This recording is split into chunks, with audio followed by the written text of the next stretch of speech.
Things can change from day to day. When you're watering your plants, you'll notice considerable differences, and sometimes you'll notice bad things.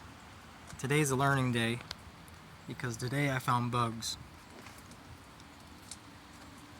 So overall, the plants are doing pretty good, and tonight I'm gonna have to transplant a lot of them. This is getting a little bit too big. When they start getting too long, they'll get leggy.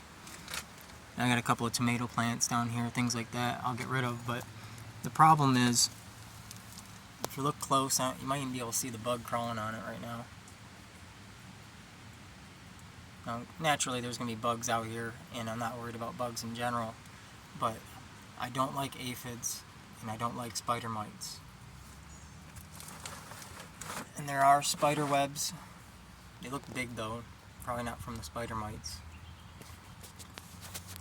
Usually you can tell if you have spider mites because you'll start to lose pigment and the leaf will actually shrivel up. You won't notice it until it's infested and it shrivels up. Here's a good example.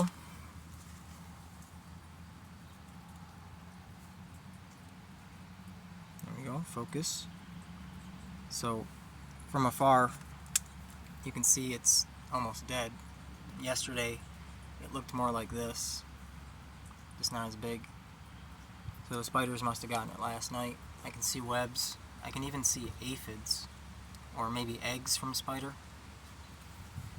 Currently I'm a little bit confused because I can't tell if it's aphids or spider mites, or both.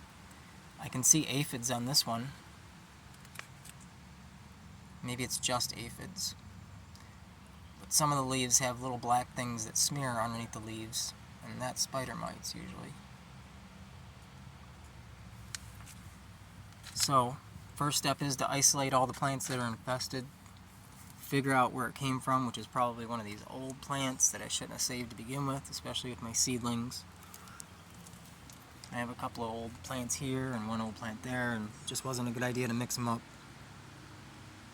The other areas are not touched. They don't have any bugs, no problems yet, but we'll see.